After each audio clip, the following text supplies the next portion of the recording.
Selamat datang kembali. Hari ini kita akan melanjutkan perkuliahan kita dan kita akan bahas tentang kelas residu. Sebelum kita mendalami lebih jauh apa itu kelas residu, kita akan meninjau satu fakta mengenai pembagian bilangan bulat. Ya. Jadi kalau kita punya X bilangan bulat, kemudian N bilangan asli, kita bisa selalu membagi X oleh N. Pembagian X oleh N menyisakan sisa R, sehingga R-nya itu sisanya itu selalu berada di antara lebih besar sama dengan 0 dan lebih kecil dari N. Jadi kalau kita punya bilangan bulat, kita selalu bisa membagi dengan bilangan asli sehingga ada sisanya. Ketika 0 ya terbagi dengan sempurna. Kalau tidak 0, sisanya bisa kita buat terletak di antara 0 dan N. Ya, sebagai contoh, misalkan kalau kita ambil N-nya sama dengan 7, kemudian X-nya sama dengan 39, misalkan, gimana caranya untuk mendapatkan sisanya? Ya kita bagi aja 39 dibagi 7, 5, sisanya 4. Jadi kita, karena 39 sama dengan 5 kali 7 ditambah 4, sisanya R sama dengan 4 ya. Sekarang bagaimana kalau X-nya bukan bilangan yang positif? Katakanlah X-nya minus 13 ya. Kalau kita bagi 13 nya dibagi dengan 7, 1 ya, sisa berapa? Oke. Atau kita coba lakukan seperti ini. Tuliskan 13 ini sebagai suatu kelipatan dari 7 tambah sisa. Jadi di sini berapa? Supaya sisanya itu selalu berada di antara 0 dan 7. Misalkan kita bisa kalikan dengan yang 2 ya. Sisanya 1. Jadi pembagian min 13 oleh 7 bersisa 1. Sisanya R sama dengan. Oke. Ini adalah ilustrasi untuk menunjukkan bahwa secara umum kita selalu bisa melakukan ini. Untuk bukti formalnya Anda silakan lihat di catatan kuliah atau juga Anda bisa lihat referensi lain yang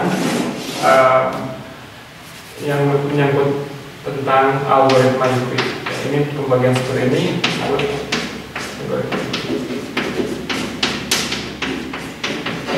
Oke, sekarang kita akan masuk ke kelas residu.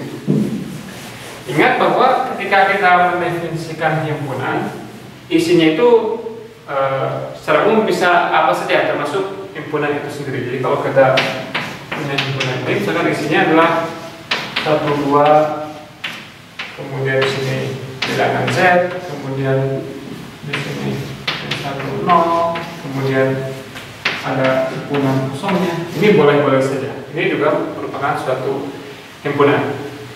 Nah, sekarang kita akan meninjau suatu himpunan yang anggotanya berupa himpunan juga, dan kita akan mendefinisikan operasi pada himpunan tersebut ya.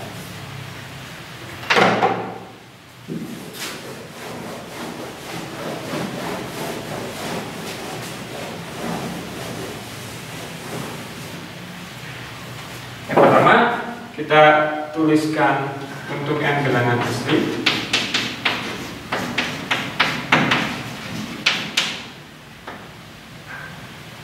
Dan X bulat. Ini isinya adalah himpunan semua unsur yang bersisa sama seperti X ketika dibagi N ya. Atau mungkin kayak apa? Himpunan semua bilangan bulat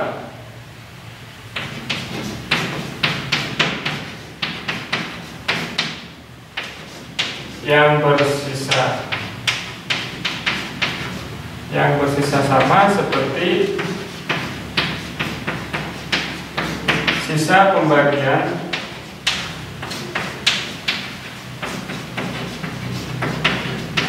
X on N.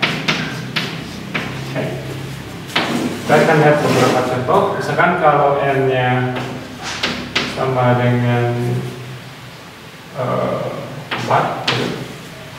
ya. Secara umum kalau kita definisikan sisa itu terletak di antara 0, 1, 2, 3, kita bisa tunjuk misalkan 0 dari 4 ini isinya apa? Himpunan semua bilangan bulat yang bersisa 0 jika dibagi 4, atau dengan kata lain ini adalah himpunan semua kelipatan 4. Jadi isinya 0, 4, 8, 12, dan seterusnya 4, 8, dan seterusnya ya. Kemudian kalau 1, 4 isinya apa? Himpunan semua bilangan yang bersisa 1 jika dibagi dengan 4. 1, 5, 9, dan seterusnya. Kemudian di sini min 3, min 7, dan seterusnya. Di sana kita bisa peroleh bilangan berikutnya dengan menambah 4. Di sana kita bisa peroleh dengan mengurangkan 4. Kemudian dengan cara yang serupa bisa kita tentukan himpunan ini dan himpunan ini. Ini isinya 2, 6, dan seterusnya, ini 2, dan seterusnya ya. Kemudian yang ini 3, 7, dan seterusnya, yang 1, 5, dan seterusnya. Oke. Jadi ini adalah himpunan-himpunan. Jadi disebut kelas residu 0, kelas residu 1, 2, 3 ya. Nah sekarang dari sini misalkan ya, dari contoh ini, setiap kali kita mengambil bilangan yang kelipatan 4, dia akan sama dengan residu 0. Misalkan 0,4 ini sama saja dengan 2000. Kenapa? Karena 2000 ini kalau dibagi 4 bersisa 0. Demikian juga dengan 0, bersisa 0 ketika dibagi dengan 4 ya. Contoh berikutnya misalkan apa? 515. Ini sama dengan yang mana? Kalau kita bagi 4, 1, 4, 2, 8, 3, 5, 8, 3, 2, 3. Sisanya 3. Ini sama dengan 3. Dan sama juga dengan misalkan apa? 303 ya. Jadi di sini si satu buah himpunan ini bisa dituliskan dengan banyak cara. Bisa sebagai kelas residu 0, bisa sebagai kelas residu dari 2000. Di sini juga kelas residu 515 bisa kita tuliskan sebagai kelas residu 303 ya. Jadi ini merupakan himpunan-himpunan ya. Nah sekarang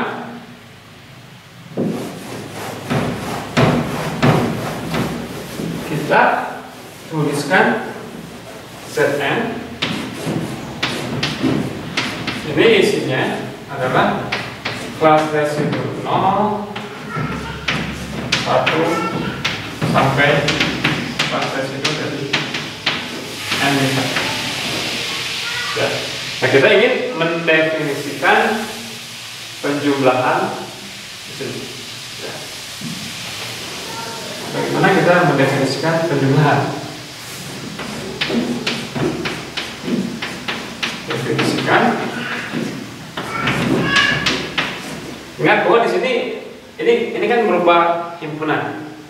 Jadi sebetulnya tidak ada penjumlahan yang apa? Yang langsung terbentuk di sini. Berarti kita harus membuatnya. Kita definisikan.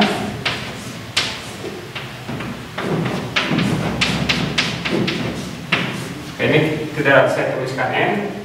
Dalam artian saya pikir cukup dipahami ini kelas residu terhadap pembagian oleh N. Oke, apa arti dari definisi ini? Oke, ingat bahwa kalau kita punya operasi, setiap kali kita mengambil dua unsur di sini, hasilnya harus merupakan unsur di sini lagi, ya. Jadi di sini kita ingin memberitahu kalau kita mengambil dua buah kelas di sini, kelas yang mana yang dihasilkan? Nah, di sini dikatakan bahwa kalau kita mengambil dua kelas X dan kelas Y, kita definisikan hasil operasinya itu adalah kelas yang mengandung X tambah Y. Ya. Jadi ini yang dimaksud dengan definisi.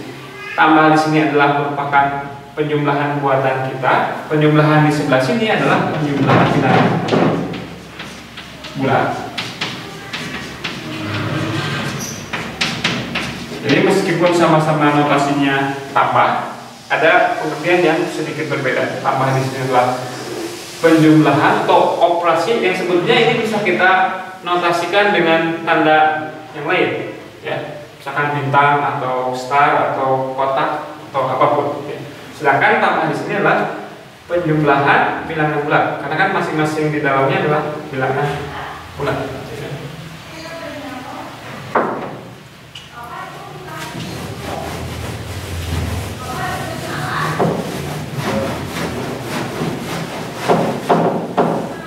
Oke, kita lanjutkan. Nah, akan tetapi di sini kita harus hati-hati, ya. Contohnya misalkan kalau kita ambil tadi ini kan si 04 ini sama saja dengan 2004. Kemudian tadi kita lihat bahwa 34 ini sama dengan 303 misalkan. Begitu, ya. Nah, kalau kita menjumlahkan si 0 dengan 3, menurut definisinya ini adalah kelas yang mengandung 0 tambah 3, yakni kelas yang mengandung 3. Sedangkan kalau kita menggunakan ini 2004 303, ini adalah kelas yang mengandung penjumlahan 2000 dengan 303. 2300. Nah, yang menjadi concern kita, yang menjadi perhatian kita, ini dan ini kan unsur yang sama. Ini dengan ini unsur yang sama. Tapi bentuk hasilnya itu kelihatannya berbeda. Yang ini kelas yang mengandung 3, yang ini kelas yang mengandung 2303. Nah, pertanyaannya, harusnya kalau ini sama dengan ini sama dengan ini, harusnya hasil ini dan ini haruslah juga sama. Ya. Nah, di sini ada permasalahan bagaimana kalau si unsurnya ini itu dinyatakan dengan cara yang berbeda. Nah, karena itu kita perlu memeriksa apakah definisi ini, apakah operasi penjumlahan tersebut terdefinisi dengan baik. Ya. Oke.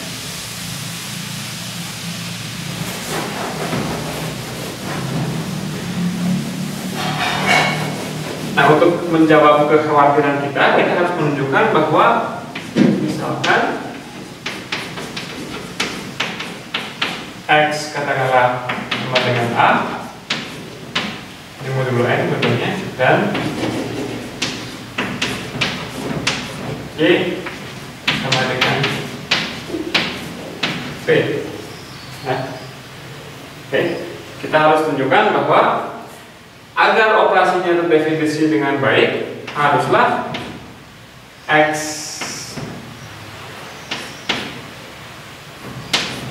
jadi pertanyaan kita, apakah XN tambah YN ini sama hasilnya dengan AN tambah B. Kalau sama, berarti pendefinisinya bagus. Kita tidak perlu khawatir dengan bagaimana unsur tersebut dituliskan, bagaimana himpunan ini dituliskan, apakah dia sebagai misalkan kelas yang mengandung 0 atau kelas yang mengandung 2000. Harusnya tidak bergantung terhadap hal tersebut, baru bisa kita katakan operasinya terdefinisi dengan baik. Ya. Nah, untuk ini kita perlu satu kriteria dulu untuk melihat kapan sebetulnya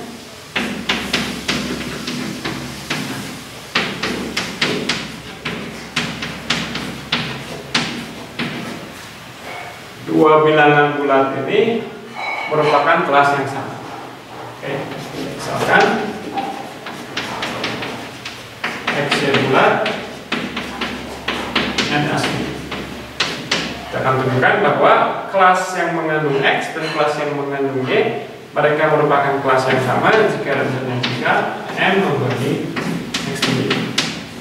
Nah, oke, buktinya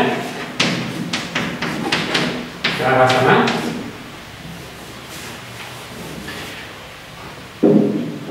Oke, kalau kita punya bilangan X seperti yang tadi kita singgung, kita selalu bisa membaginya dengan N supaya menghasilkan suatu sisa. Yang sisanya kita jamin berada di antara X1 dan N. Demikian juga dengan Y.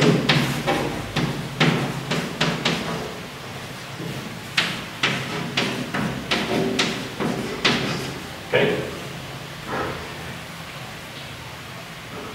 Nah, kalau ini sama, artinya sisa pembagiannya haruslah sama, ya. Berarti ini harus sama-sama N, ya.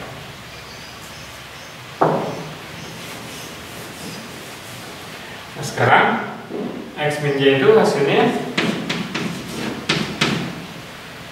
Q1N tambah N dikurangi ini. Kalau kita kurangkan, kita mulai Q1N dikurang Q2N atau Q1 kurang Q2 kali ini. Oke. Oh, ini maaf tidak saya tekankan tadi, ini adalah notasi untuk mengatakan N habis membagi X min Y. Di sini kita lihat bahwa X min Y itu kelibatan dari N, atau dengan kata lain N membagi X min Y. Oke, ke arah yang sebaliknya.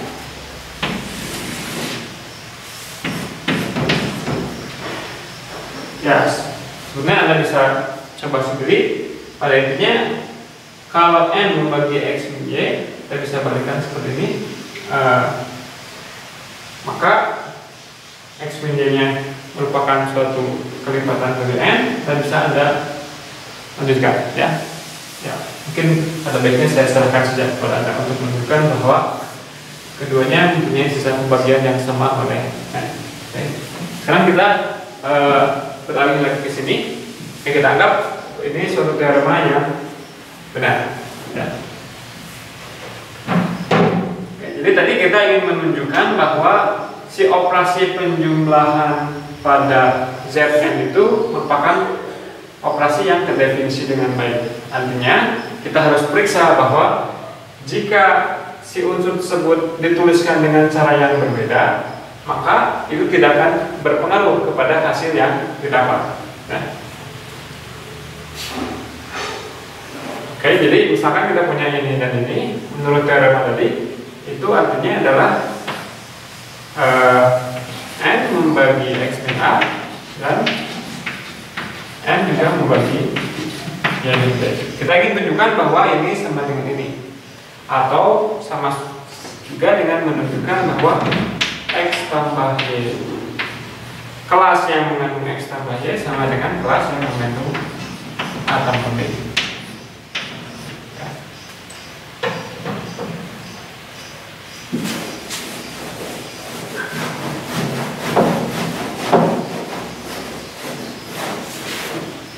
Dan menurut teorema yang barusan, untuk menunjukkan ini cukup kita tunjukkan bahwa selisih dari X tambah Y dengan A tambah B ini habis dibagi N.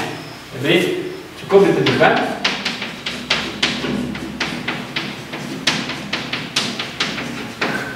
N membagi X tambah Y dikurangi A tambah B.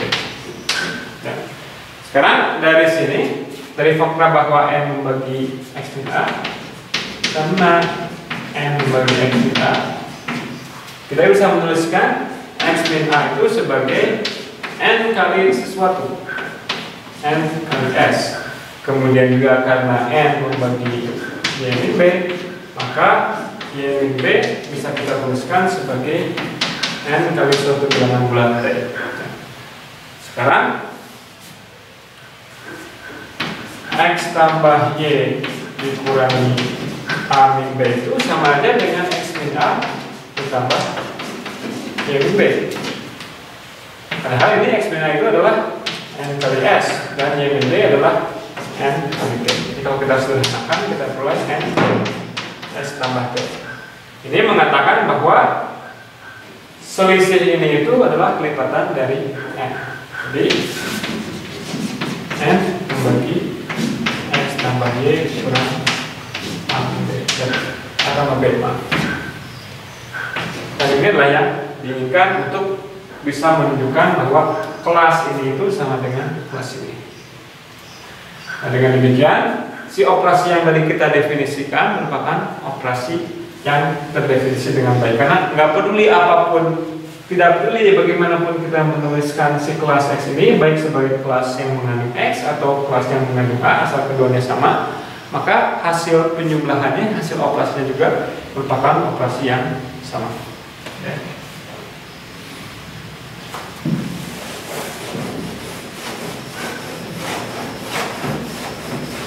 Sekarang kita ingin periksa apakah Zn ini suatu grup. Zn isinya kelas 0 sampai kelas N-1 dengan operasi kelas X ditambah kelas Y adalah kelas yang mengandung X tambah Y merupakan suatu grup.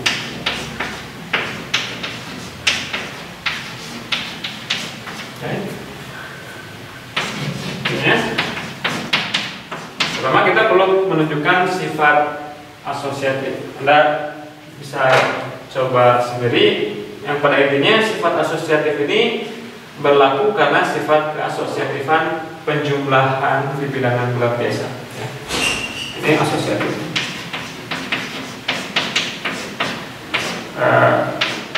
Tolong periksa ya. Kemudian kita ingin tunjukkan bahwa unsur di sini ini memiliki inverse. Memiliki identitas. Kira-kira siapa yang bisa berperan menjadi identitasnya? Ya, ini ada kaitannya dengan penjumlahan di bilangan bulat dan kita tahu 0 merupakan identitas di penjumlahan bilangan bulat. Ya, karena itu kita bisa mencoba, kita mengklaim bahwa 0 adalah 0 adalah unsur identitas di Zn. Okay.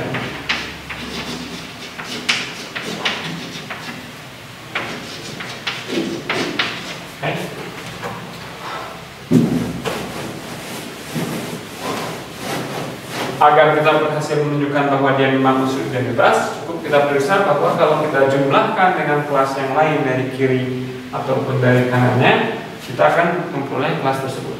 Ya. Kita lihat X ditambah 0 menurut definisinya adalah kelas yang mengandung X tambah 0. Tapi X tambah 0 ini adalah X. Dan sebaliknya juga berlaku.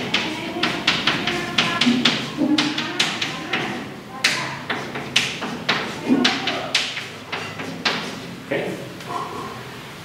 Kemudian berikutnya unsur inverse, ambil X di Zn, klaim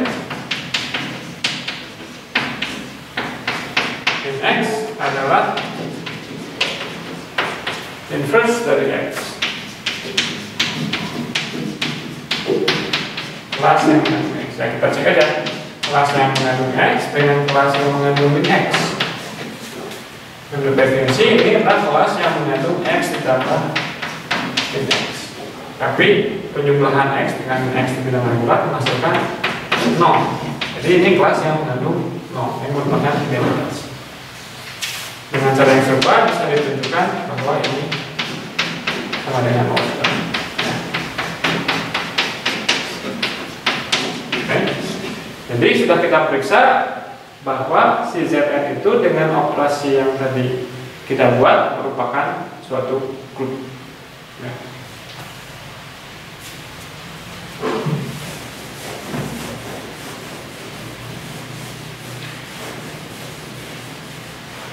Oke, Anda coba untuk mendefinisikan perkalian, ya. Ya, tentunya definisikan operasi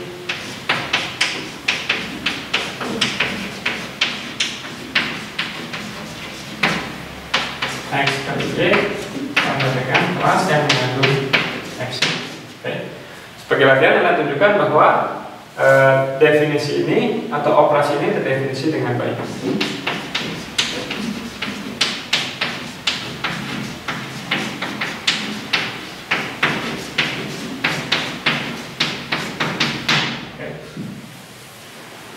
Nah, apakah Zn disertai dengan operasi perkalian ini masih merupakan suatu grup? Kalau kita lihat sepintas, kira-kira perkaliannya masih bersifat asosiatif, kemudian punya unsur identitas. Apa kira-kira yang menjadi identitasnya? Ya, karena berkaitan dengan identitas perkalian di bilangan bulat, maka yang bisa kita usulkan adalah kelas yang mengandung 1. Ya. Tapi bilangan bulat sendiri bukan merupakan grup, ya, karena terhadap operasi perkalian, karena tidak selalu mempunyai inverse. Demikian juga di sini. Ya. Jadi Zn yang disertai dengan operasi perkalian ini, meskipun operasinya terdefinisi dengan baik, bersifat asosiatif dan juga mempunyai unsur identitas, tapi dia bukan merupakan grup. Jadi Zn dengan operasi perkalian bukan grup.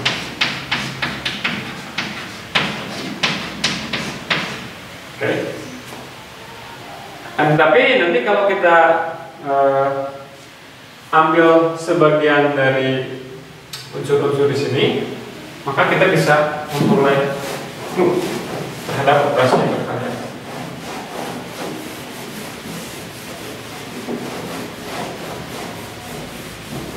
Jadi kita definisikan N sebagai himpunan semua kelas yang mengandung A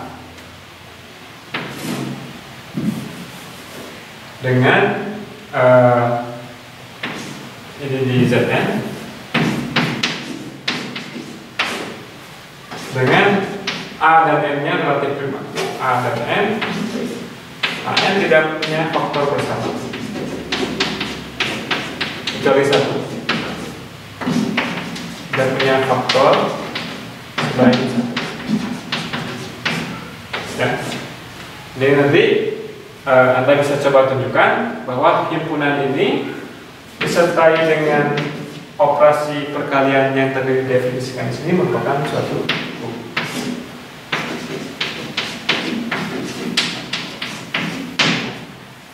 Lebih jelasnya Anda bisa baca catatan kuliah.